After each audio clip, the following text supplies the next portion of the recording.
que este tema de la justicia lo hemos escogido porque es un tema que nos toca mucho a nosotros. Es un tema que es muy cercano para todos. Para todos es cercano la justicia.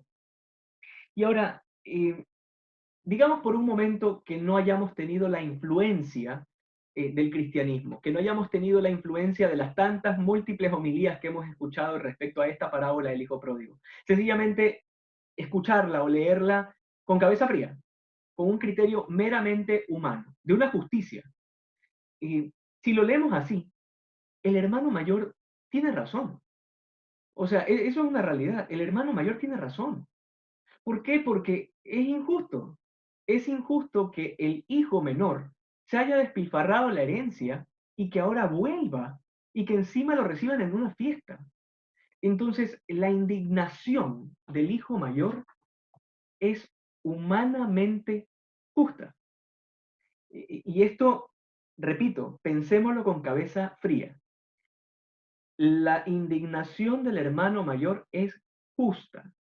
En justicia, no es justo que el hijo menor sea admitido otra vez en la casa, porque ya pidió la herencia, ya se largó, ya despilfarró toda la herencia y de hecho la utilizó mal, en juegos, en prostitutas. Entonces, qué injusto que vuelva. Por eso se indigna el hermano mayor. Entonces, a partir de eso nos estamos dando cuenta que estamos manejándonos en dos niveles completamente diferentes de justicia.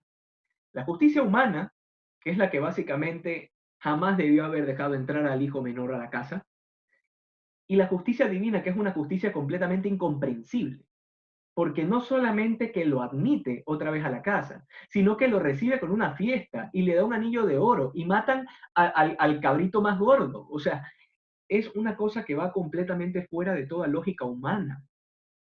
Y entonces, a partir de allí nos damos cuenta que hay dos niveles de justicia completamente diferentes. Hay un libro, espérenme, aquí está. Hay un libro que se llama, y se los recomiendo, sobre todo para este tiempo de cuarentena, se llama El regreso del hijo pródigo, de Henry Nowen, El regreso del hijo pródigo.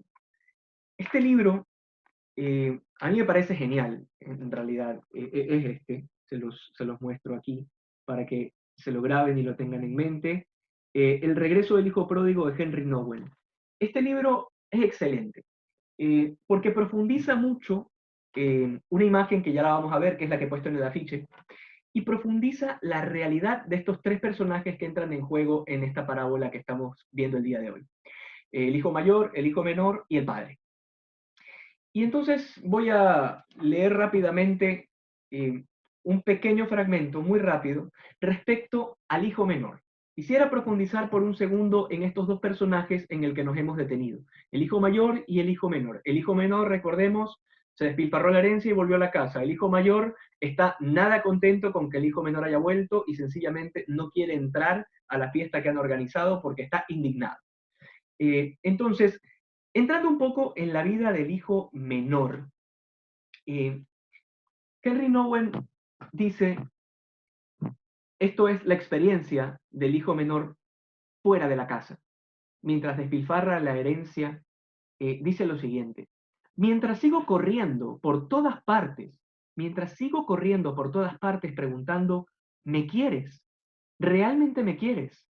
Concedo todo el poder a las voces del mundo y me pongo en la posición del esclavo, porque el mundo está lleno de síes.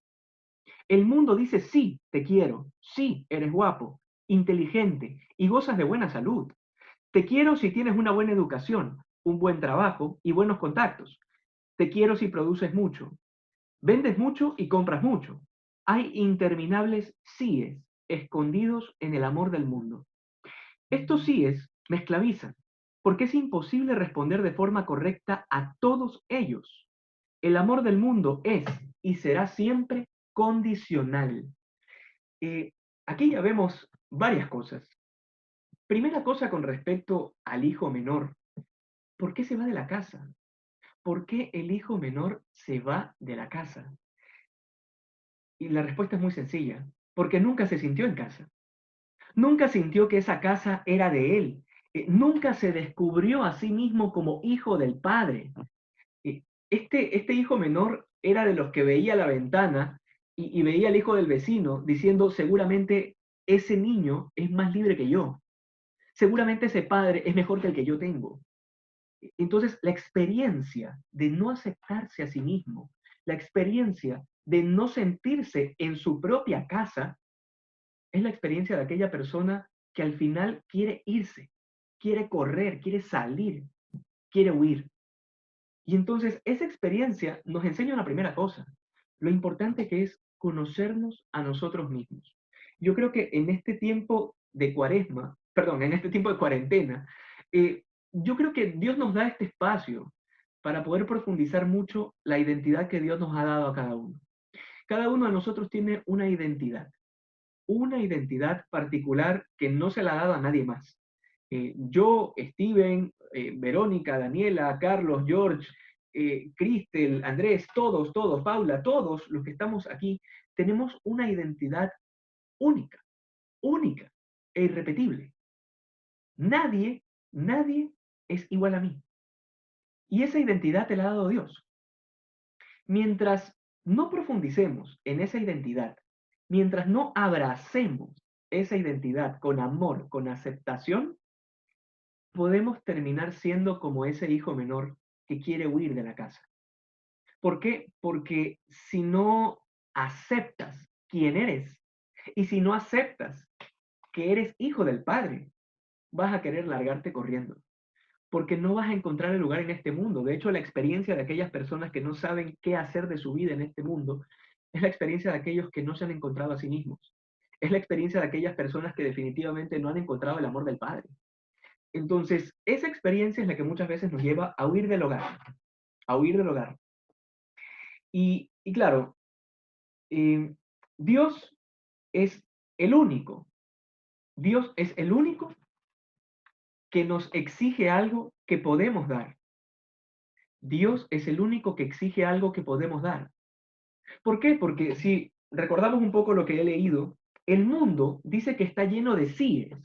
Es decir, tú sales al mundo y el mundo te va a decir sí a muchas cosas, pero es un amor condicional, es decir, en la medida en que tú tengas algo que dar, el mundo te dirá sí.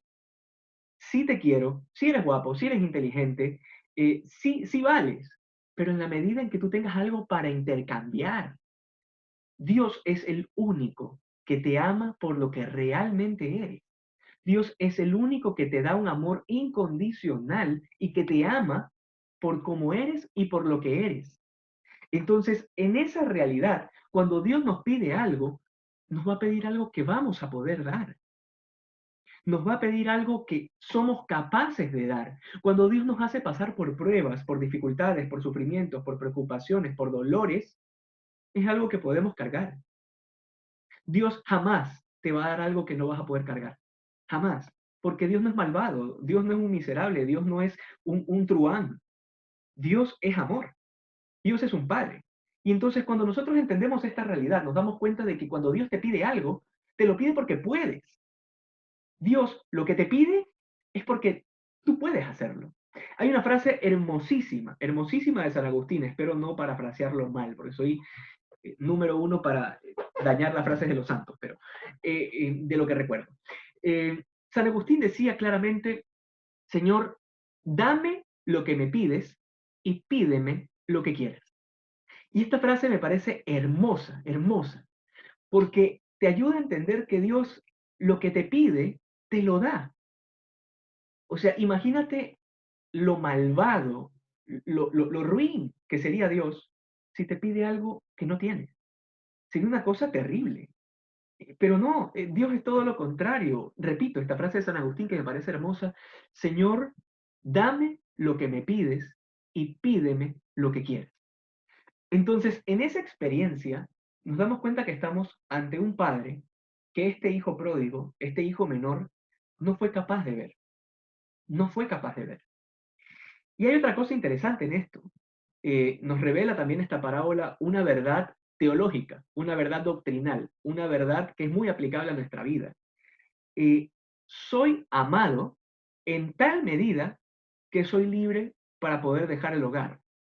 Lo repito, soy amado por Dios, por el Padre, en tal medida que soy libre para dejar el hogar. Es decir, el sello más grande del amor de Dios es esa capacidad, esa libertad que tenemos de poder decirle a Dios, no, no quiero, no me interesas, no me da la gana. El hecho de que yo libremente pueda responderle así a Dios es el signo más grande de su amor, porque Dios nos ha hecho libres. El hecho de que el hijo pródigo se haya podido ir de la casa, y no solo con las manos vacías, es que se ha ido con toda la herencia para variar. Y eso tiene mucha aplicación en nuestra vida, porque es que cuando nos alejamos de Dios, Dios no nos quita la existencia, pues. Dios no dice, ah, como no vas a hacer mi plan, entonces te mueres. Eso no sucede. Ese no es el Dios en el que creemos los cristianos. Y que obviamente va en contra de toda lógica de justicia humana. Ojo con esto, porque sobre todo durante este tiempo, mucha gente se va a preguntar acerca de la pandemia y de cómo es posible que un Dios tan amoroso y tan justo haya permitido que suceda esto. Oye, mira, no lo sé. Yo no sé si la pandemia fue creada en un laboratorio. Estoy casi convencido que sí, pero hasta que no tengamos la certeza no lo sabremos. No sé si fue un error humano, no sé si fue un error natural, no tengo idea. Pero sea como sea, al final, lo que sí estoy seguro es que Dios no crea el mal. De esto ya lo hemos hablado. Dios no crea el mal, lo permite, que es diferente. Pero date cuenta que el signo más grande del amor de Dios es justamente ese, el que nos deje en libertad. Y ojo, cuando digo que nos deje en libertad no quiere decir que nos deja tirados. Dios sigue allí, te sigue dando la existencia, te sigue pensando, te sigue amando. Entonces, no es un Dios que dice, si no haces lo que yo quiero, pues nada, te jodes. No, ese no es el Dios de los cristianos. El Dios de los cristianos es un Dios que demuestra su amor justamente en el hecho de que somos capaces de negarlo, somos capaces de rechazarlo y somos capaces de decirle, no, no quiero estar a tu lado, no quiero rezar, no me da la gana de creer, y perfecto. Dios igual te sigue dando la gracia, Dios igual te sigue dando el don de la vida, Dios igual te sigue dando las fuerzas para poder seguir trabajando y llevarte un pan a la boca. Ese es el Dios de los cristianos, es el Dios del amor inconmensurable, es el Dios verdaderamente justo. Porque si Dios se manejara por los criterios de justicia humanas, créanme que estaríamos todos jodidos. Todos. No hay nadie que se salve. Porque los criterios humanos de justicia son imperfectos. Siempre hay alguien descontento. Date cuenta de eso. Siempre hay alguien descontento en la justicia humana. Nunca, nunca estaremos contentos todos. ¿Sí? Nunca. Y de esto se me vienen mil ejemplos, y seguramente a ustedes también se le vienen miles de ejemplos con respecto a la imperfección de la justicia humana. Porque siempre tiene que haber un perdedor. En la justicia humana es así. Siempre tiene que haber un perdedor. Entonces, el juez, cuando dicta sentencia, al final, el que gana la sentencia, pues se contentará y el que la pierde no. Y según la versión del que la pierde, según la versión del acusado y del sentenciado, la sentencia probablemente haya sido injusta. Es decir, nunca habrá un contento general en la justicia humana. Primera cosa importante de eso.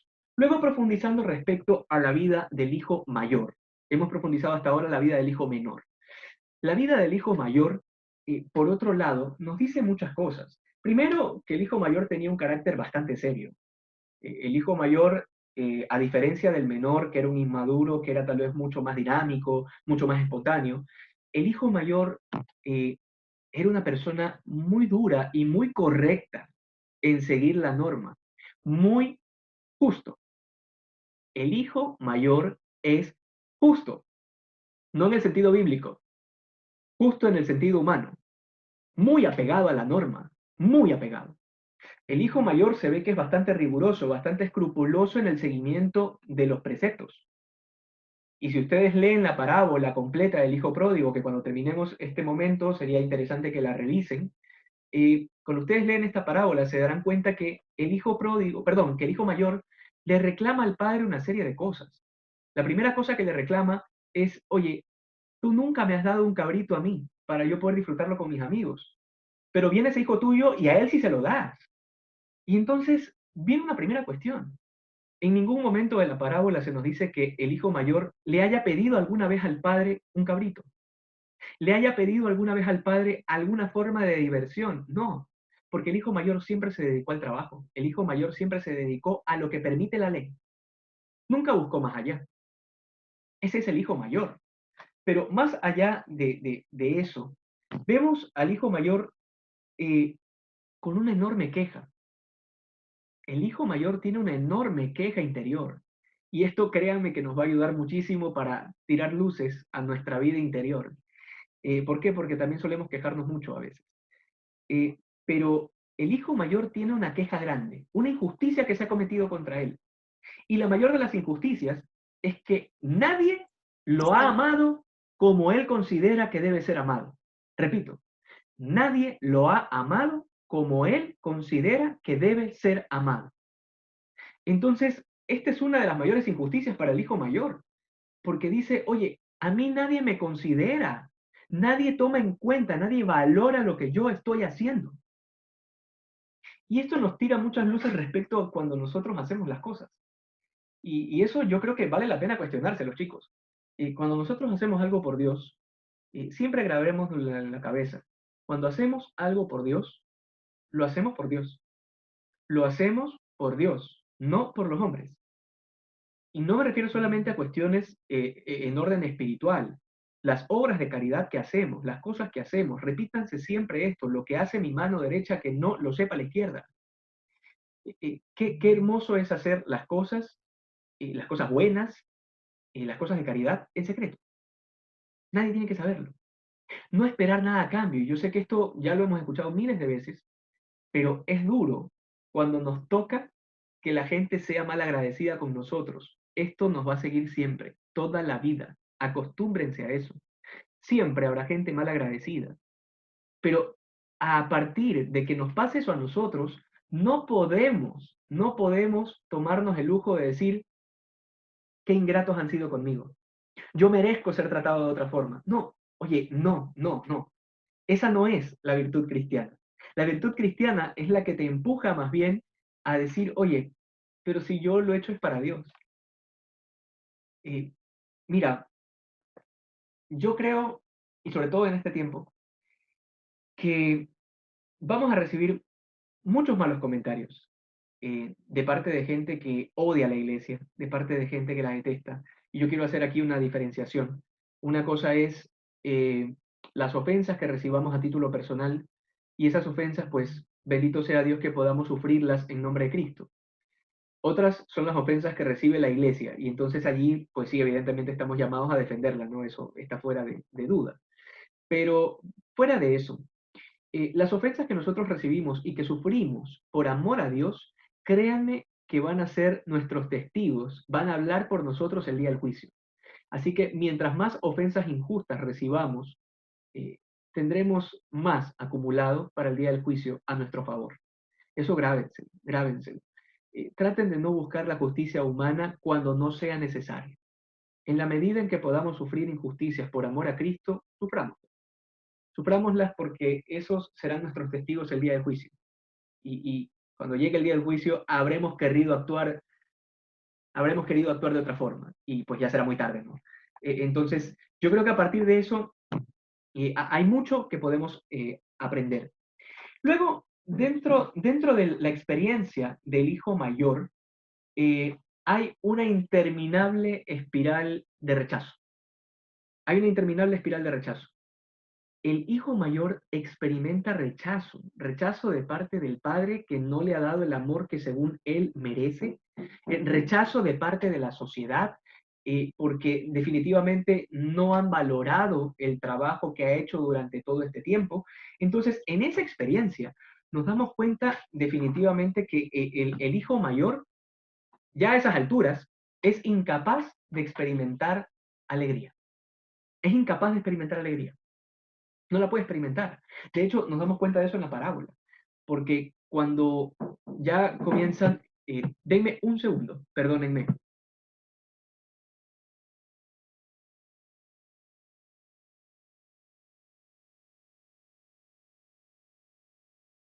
Bueno, Recreo. bueno, usted es la líder. Hola, Gaby. Ya mismo sale Andrés a querer continuar con la charla. Chuta, se acabó el recreo. Chao. Ningún recreo, no hay recreo. Eso no existe aquí. Ya no te enojes, era bromita. No existe aquí. El recreo no existe. Ok, continuamos. Hablábamos del hijo mayor. Miren que me han venido a traer un bolón y lo he rechazado, porque no he querido comer delante de ustedes.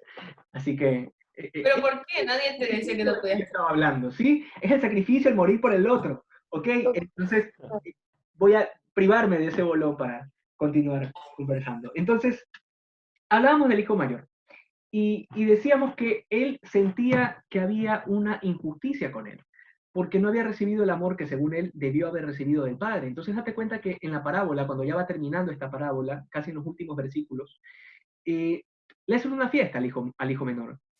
Y entonces, ¿qué sucede con el mayor? El mayor inmediatamente le pregunta a los criados, ¿qué es lo que está pasando? ¿Por qué tanto ruido? ¿Qué sucede? La pregunta del hijo mayor, ojo, no es de por gusto, no quisiera que perdamos ese detalle que nos deja Lucas en el Evangelio. De hecho, déjame buscarlo para poderlo leer explícitamente. A ver, será el mejor vestido, se retorna. Ya, aquí está. Versículo 25. Su hijo mayor estaba en el campo y al volver, cuando se acercó a la casa, oyó la música y las danzas. Y llamando a uno de los criados le preguntó que qué era aquello. Yo quiero que por un momento tratemos de entender cuál fue la experiencia del hijo mayor. El hijo mayor le brota un miedo. ¿Cuál es el miedo del hijo mayor cuando pregunta esto? El miedo a que otra vez me han excluido de algo. Otra vez me han excluido. La pregunta del hijo mayor de ¿qué es ese ruido? Yo no sé, ¿por qué no me he enterado? ¿Por qué a mí no me han dicho que están haciendo una fiesta? Es el miedo de que otra vez me excluyeron, otra vez no me tomaron en cuenta. O sea, quiero que entiendas la experiencia constante, las 24 horas del hijo mayor, es una espiral de rechazo constante que siente, de que no recibe el amor que debería estar recibiendo. Entonces, ahora, esta vez, ¿qué están haciendo sin mí? Esa es la experiencia del hijo mayor. Por eso pregunta, ¿de dónde viene la bulla? ¿De dónde viene el ruido? Y entonces, claro, los criados, muy inocentemente, creyendo que se iba a alegrar, le dicen, sí, lo que pasa es que tu hermano, el que se fue, ha vuelto y por eso tu padre ha hecho una fiesta. Y el Evangelio, ¿qué es lo que dice? Dice que se enojó y que no quiso entrar. El hijo mayor no quería entrar. ¿Por qué no quería entrar? Porque ya era incapaz de experimentar una alegría sincera. Estaba cerrado en sí mismo totalmente, totalmente cerrado en sí mismo. No era capaz de experimentar la alegría de la vuelta a casa de su hijo menor, perdón, de su hermano menor. Entonces, y que incluso ya sabemos muy bien esta parábola, cómo termina. Termina con el reclamo del hijo al padre, diciéndole que no, que a él nunca le habían dado un cabrito para celebrar con sus amigos, pero que claro, viene ese hijo tuyo, que muchas veces he repetido esto, cada vez que este hijo mayor le dice al padre, viene ese hijo tuyo, es nada más y nada menos que la manifestación del pecado en toda su esencia, porque es la ruptura del padre y la ruptura del hermano. Ese hijo tuyo, o sea, ni tú eres mi padre, ni ese es mi hermano, es ese hijo tuyo. Entonces, esa es la experiencia que hace el pecado en nuestra vida. Y es la experiencia que sucede también cuando nos cerramos en nosotros mismos sin poder abrirnos a la experiencia del amor creativo de Dios. Hasta aquí he profundizado la vida de estos dos hijos y volvemos al título principal, al tema principal de hoy, que es la justicia. Era importante entender quiénes son estos dos personajes para poder luego entender desde el punto de vista cristiano qué entendemos por justicia entonces. Porque, ¿qué hubiese pasado si el padre hubiese sido justo desde el punto de vista humano? Imagínense por un momento que la parábola hubiese sido diferente, que el hijo menor hubiese vuelto después de haber despilfarrado la herencia y el padre sencillamente le hubiera dicho, vete por donde viniste. Sí, por donde viniste, ándate, porque ya te di lo que querías. Querías la herencia, ya te la di. La malgastaste, no es mi problema. Y entonces aquí la siguiente pregunta sería, ¿eso habría dado una alegría en el corazón del hijo mayor? Y yo les voy a contestar, sí, le hubiera dado una alegría, temporal por supuesto, pero sí le hubiera dado una alegría en un corazón tan mezquino, por supuesto. se hubiese alegrado. Yo creo que cada uno de nosotros alguna vez ha experimentado una alegría injusta, la alegría de la desgracia del otro. Es ese eterno drama humano que alguna vez nos habrá pasado a todos. La alegría de la desgracia del otro.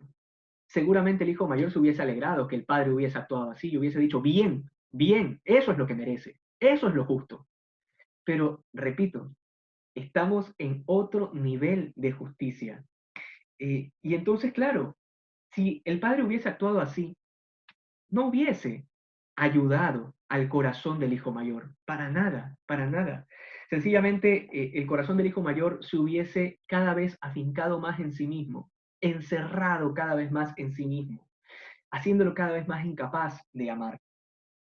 Y aquí entra entonces una primera cosa importante. Por si acaso estamos más allá de la mitad del tema ya, así que no coman ansias. Pero nos damos cuenta que hay un elemento importante para poder comprender la verdadera justicia. Ese elemento es la bondad. La bondad. La justicia sin bondad es imposible. La bondad es ese elemento que nos ayuda a comprender a la justicia en toda su plenitud. Y en este momento estoy hablando de la justicia en todos los límites y en todas las dimensiones. Justicia humana y justicia divina. Entonces, también desde el punto de vista del derecho, la justicia sin bondad no es una verdadera justicia. Es meramente un positivismo. Es meramente lo que está en el papel. Pero, oye, el papel es muy frío cuando tratamos de seres humanos. El papel es muy frío. Entonces, a partir de esta experiencia, nos vamos dando cuenta que hay que entender un poco qué es la justicia. Y también hay que entender las veces en las que nos hemos endurecido nosotros y nos hemos cerrado en una justicia meramente humana de lo que yo considero que debe ser justo. Lo más grave aquí, y este es un segundo punto, lo más grave aquí es que si nos quedamos encerrados sola y únicamente en la justicia sin la bondad, la conversión es imposible. En esa justicia no es posible la conversión. No hay espacio para la conversión. Porque ¿qué cosa es la conversión? La conversión no es otra cosa que la vuelta del pecador a Dios. Y si lo analizamos fríamente, el pecador, justamente, las personas que se encierran en la justicia y que juzgan desde esta justicia meramente sin bondad, dirán, bueno, pero ya pecó, pues. Pero ya está, pecador eres, pues ya te jodiste. ¿Ya qué vamos a hacer? O sea, si ya pecaste, eso es lo que mereces. Mereces el castigo. Mereces la condenación. Eso es lo justo. Y entonces te das cuenta que dentro de esta justicia es imposible la conversión. La conversión no entra en el criterio de justicia humana. No es posible que un pecador luego se arrepienta y que entonces todos lo recibamos con los brazos abiertos. Eso no es posible. Ese pasaje bíblico donde dice que hay mayor alegría en el cielo por un pecador que se convierte que por 99 justos que se salvan, eso es imposible desde el punto de vista de la justicia. ¿Cómo es posible que todo el cielo se alegre por un pecador que se convierte en vez de alegrarse por los 99 justos que se salvan? Si eso es lo justo, que los justos se salven. Pero date cuenta qué es lo que nos quiere pedir el Señor con esta parábola. El Señor lo que nos quiere pedir es, oigan, sáquense de la cabeza el criterio humano de justicia, porque si vamos a seguir así, no vamos a poder contemplar la fuerza de la gracia. Porque después de todo, ¿qué cosa es la conversión? La conversión no es el mérito del pecador. Cada vez que nosotros nos convertimos en nuestras miserias, cada vez que un pecador se convierte, no es por mérito de él. Ningún pecador se convierte solo. Es decir, la conversión es una gracia. Y entonces, ¿por qué celebran los ángeles en el cielo? Sencillo, los ángeles en el cielo celebran no por el mérito del pecador, celebran por el triunfo de la gracia. Es la gracia que ha triunfado en alguien. Eso es lo que celebran los ángeles. Y eso es lo que se supone que nosotros deberíamos celebrar y lo que se supone que debería alegrarnos. Cuando uno de nosotros se alegra por la conversión de un pecador, no se alegra porque el pecador se salió con la suya. Eso no sucede. Nos alegramos porque la gracia de Dios ha triunfado en un alma. Y eso es lo que debería llenarnos de una alegría, créeme, yo no sé, o sea, si alguno de ustedes alguna vez ha llorado de alegría por la conversión de alguien, pero es una experiencia única. Es una experiencia única el saber que una persona que ha estado tanto tiempo alejado de Dios, de repente la ves que se va acercando. Oye, el llanto de alegría es porque la gracia de Dios está triunfando en esa persona. Entonces, es lo que te obliga a decir, oye, Dios no solamente que en verdad existe, sino que Dios sigue actuando. Dios sigue actuando, Dios actúa en esa persona. Entonces, frente a esa realidad, tú dices, oye, qué pocos somos ante la justicia de Dios. La justicia de Dios, qué tan lejos está de esta justicia humana. Entonces, esa es la experiencia de todo el cielo, es la experiencia de los ángeles, la experiencia de todos los santos que se alegran por un pecador que se convierte, que se alegran por cada vez que nosotros, por el triunfo de la gracia en nuestra vida, logramos sobreponernos a una tentación. Son cosas pequeñas, son detalles del día a día, pero yo creo que vale la pena que nos demos cuenta de esos detalles. Creo que vale la pena que nos demos cuenta de cuántas veces la gracia de Dios ha triunfado en tu vida. ¿Cuántas veces pudimos haber caído en una tentación, pero por la gracia de Dios salimos victoriosos? Entonces, eso es una causa de fiesta en el cielo. Por supuesto que sí. Por supuesto que sí. Y digo, les comparto una experiencia muy personal, pero cada vez que eso sucede en mi vida, yo la verdad que sí me imagino la alegría de los santos. Yo sí me imagino la alegría de la Virgen, yo sí me imagino la alegría del Señor, me imagino la alegría de todos los familiares míos que están en el cielo viéndome y diciendo, pucha, ya era hora, ¿no? La hizo, o sea, bien.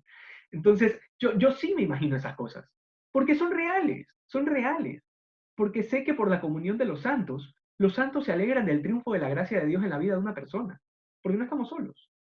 Entonces, esa es la experiencia que debió haber tenido el hijo mayor, pero que por su cabeza dura y por su corazón duro y por estar cerrado en sí mismo, buscando ser amado, no pudo ser capaz de alegrarse de la conversión de su hermano. Y yo creo que de esto hay que temer mucho que no nos pase a nosotros, que no nos pase a nosotros, que nos cerremos tanto, tanto, tanto en cuánto debería la gente amarme a mí. Yo merezco ser amado, merezco ser valorado. Mucho cuidado porque cuando nos ponemos en esas, vamos a quedar profundamente frustrados. ¿Por qué? Porque jamás el mundo va a poder llenar la cuota de amor, de afecto, que solamente vamos a poder encontrar en Dios.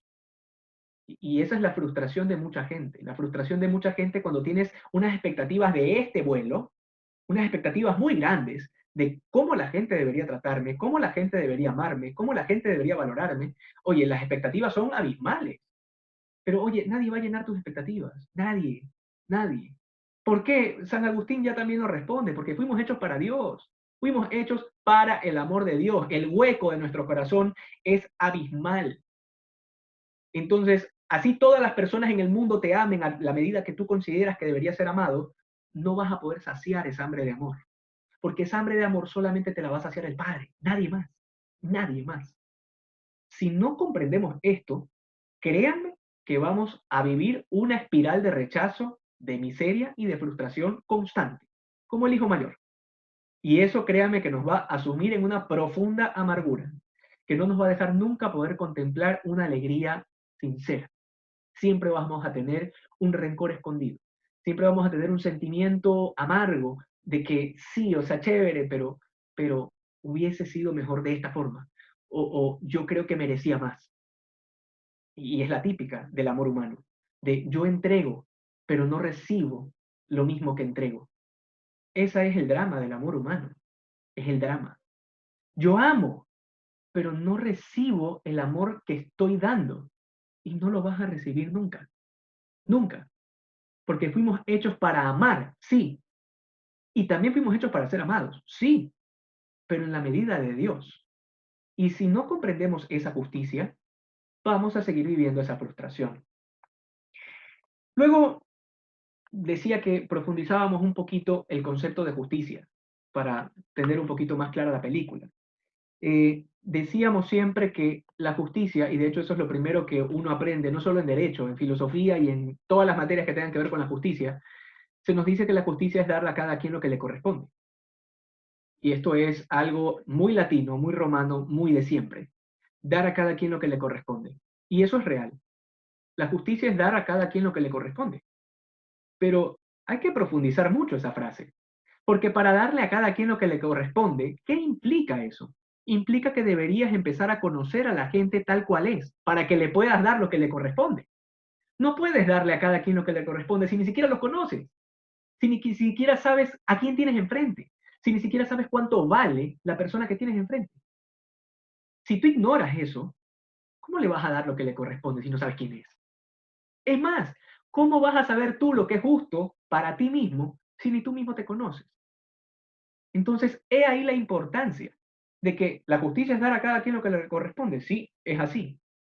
Pero conoce pues primero a ese quién para que le puedas dar lo que le corresponde. De hecho, esto es una de las grandes razones por las cuales la Iglesia se opone al comunismo. ¿Por qué? Porque la justicia no es dar por igual lo mismo a todos. No, eso no sucede, eso no es justicia. Eso no es justicia. La justicia es, repito, darle a cada quien lo que le corresponde según su medida, según su persona, según su identidad, según su necesidad, según lo que es y según su contexto. Esa es la justicia real. El comunismo es una solución bastante bárbara y bastante obsoleta, porque al final, dándole a cada quien lo mismo para todos, lo único que haces es sumir a todos en la miseria. Entonces, eso no es igualdad. Perdón, eso es igualdad, pero no igualdad justa. Entonces, es una de las razones por las cuales la Iglesia se opone al comunismo. Cerrando esa cuña publicitaria, sociológica, política y filosófica, volviendo a la parábola del hijo pródigo y de la justicia, hay un aforismo latino que dice sumum ius summa iniuria. Repito, sumum ius summa iniuria. Es decir, que allí donde solamente la justicia gobierna, hay una injusticia mayor. Allí donde la justicia es suma, donde la justicia gobierna en lo alto y solo la justicia gobierna sin bondad, hay una injusticia mayor. Esto es un aforismo latino, por si acaso, o sea, es del Imperio Romano, no es que lo dijo San Juan ni ningún santo cristiano. O sea, esto es del Imperio Romano. O sea, hasta allí ya había cierta conciencia de que la justicia sola no sirve para nada. La justicia debe ir acompañada de la bondad, si no, no es justa. No es justa. Y bueno, para terminar, sí, ¿qué hora es? Sí, para terminar. Para terminar, les dije que íbamos a hablar de dos parábolas. Esta segunda parábola es muy corta, solamente la citaré para poder terminar de hablar de ciertos puntos importantes. Y es la parábola del dueño de la viña. Está en Mateo 20, a partir del versículo 13. Mateo 20, a partir del versículo 13. En esta parábola tenemos al dueño de una viña que le paga a su gente, le paga a todos los que contrata. Va contratando a uno, va contratando a otro, y entonces, bueno, van llegando los de la mañana, luego van llegando en la tarde, otros van llegando en la noche, y evidentemente el que llega en la noche trabaja menos que el que llegó desde la mañana. O sea, hay uno que está trabajando desde las 8 de la mañana y hay otro que llega bien campante a las 7 de la noche. Y aquí la injusticia, aquí el escándalo, aquí el drama, es que cuando termina la jornada laboral, el dueño de la viña les paga a todos por igual. Les paga a todos lo mismo. Y entonces inmediatamente sucede una cosa terrible. Sucede una rebelión, porque es que todos se alzan. Y entonces el que llegó más temprano, dice, oye, pero yo me he sacado la madre, pues desde las 8 de la mañana. Y entonces viene este y trabaja desde las 7 y recibe lo mismo. No, pues. Entonces, claro, volvamos nuevamente a ponernos con cabeza fría. ¿Esto es justo desde el punto de vista humano? Créame que el código laboral diría rápidamente que no. Esto no es justo. No es justo. ¿Por qué? Porque uno trabajó más y otro trabajó menos. Es sencillo. Uno trabajó más, otro trabajó menos, así que uno debería recibir más y otro debería recibir menos. Pero la respuesta del dueño de la viña, créanme que en vez de tranquilizar un poco las cosas, lo empeora.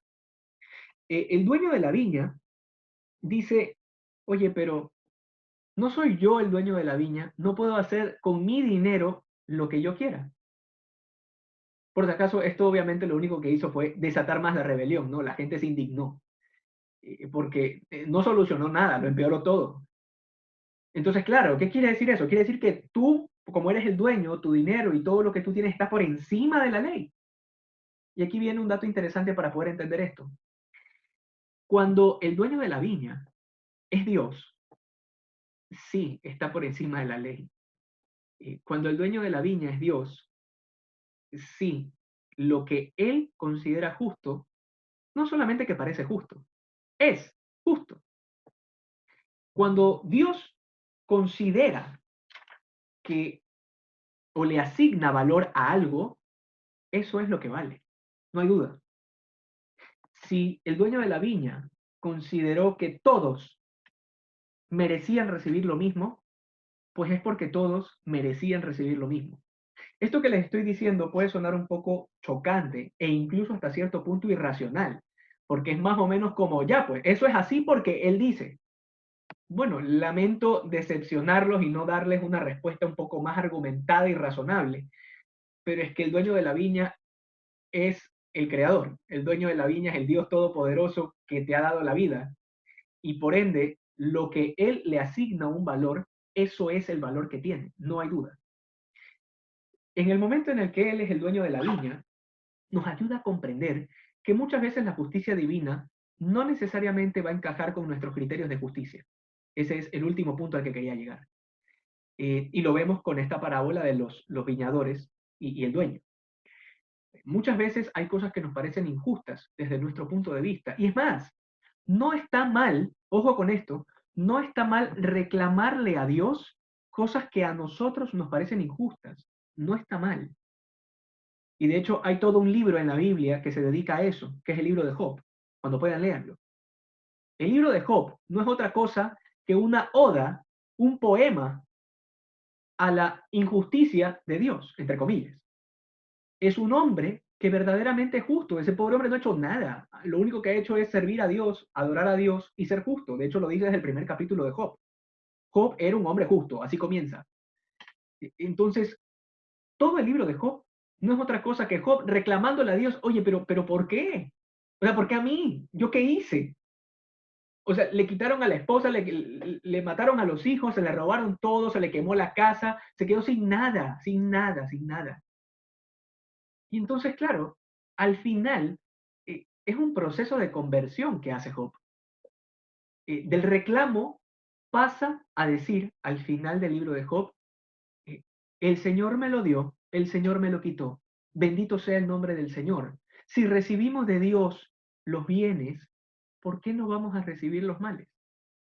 Esa conversión de mente, de criterio, de haber comprendido la justicia de Dios, que la justicia de Dios siempre va a ser justa por encima de toda ley y comprensión, es la que verdaderamente nos va a llevar a comprender que en la justicia humana hay que tener más bondad para poder ser verdaderamente justos, a pesar de que muchas veces esa justicia implique algo que no está en consonancia con lo que dice la ley humana.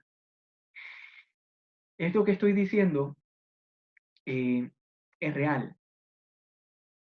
Basta decir que, y esto es el famoso positivismo, con el que nunca termino de cuadrar bien, el papel aguanta todo. La norma puede decir en algún momento que el aborto es legal, por ejemplo. El Código Orgánico Integral Penal puede decir muchas cosas, pero si al final eso va en contra de la bondad de Dios, es injusto. Es sencillamente injusto. Entonces nos damos cuenta de la limitante que tiene la ley humana y cuál debería ser nuestra postura frente a esa ley humana. Y de esto hay todo un camino, si se quiere, para poder comprenderlo, sobre todo en nuestra vida. Pero el mensaje final de todo esto, que se titulaba Más allá de la justicia, Pues sí, porque más allá de la justicia, lo que existe es la bondad, el amor de Dios. Eso es lo que está más allá de la justicia. Y si nosotros no lo comprendemos, créanme que la vida se nos va a hacer cuadritos, porque jamás nos va a cuadrar algo. Jamás nos va a cuadrar algo. Ni el amor que recibimos de la gente que nos rodea, porque siempre vamos a exigir más. Y en eso yo sí les pido, sepamos analizarnos a nosotros mismos. ¿Hasta qué punto le exigimos a los demás ser amados?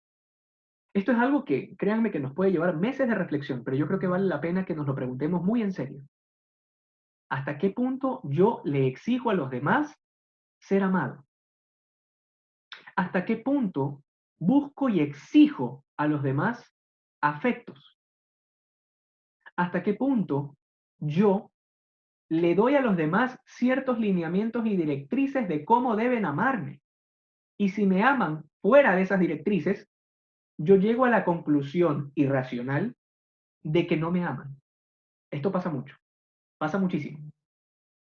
Repito, si la gente no me ama dentro de las directrices de lo que yo considero que debo ser amado, llego a la conclusión irracional de que no me aman.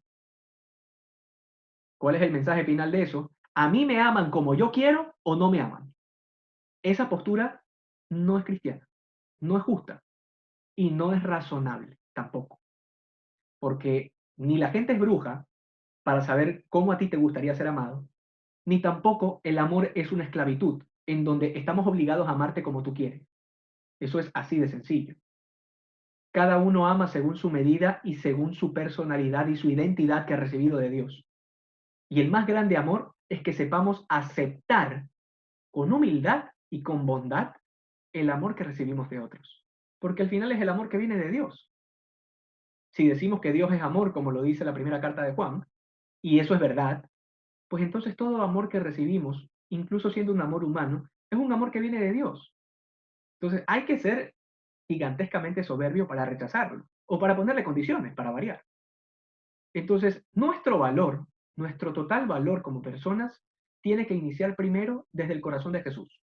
Desde allí viene la valoración de nuestra persona.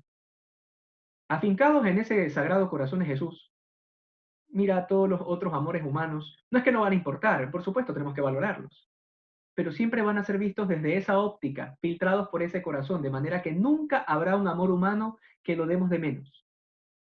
¿Por qué? Porque todos son parte del único amor de Dios. Son las múltiples manifestaciones del único amor de Dios que me amó con locura hasta que se entregó por mí. Entonces, ¿por qué habría yo de amargarme de alguien que me ama menos? No, no me ama menos. Es una de las tantas manifestaciones de que Dios me ama a través de esa persona. Entonces, ¿para qué amargarme? ¿Me ama menos? Bueno, habrá otro que me ame más. Y me ama de esta forma, bueno, habrá otro que me ame de otra forma. Al final, todo confluye en el mismo amor, porque no existe un amor humano que no participe del amor de Dios. No existe un amor humano fuera de eso. Si amamos es porque Dios nos permite amar. Tan sencillo como eso. Ok,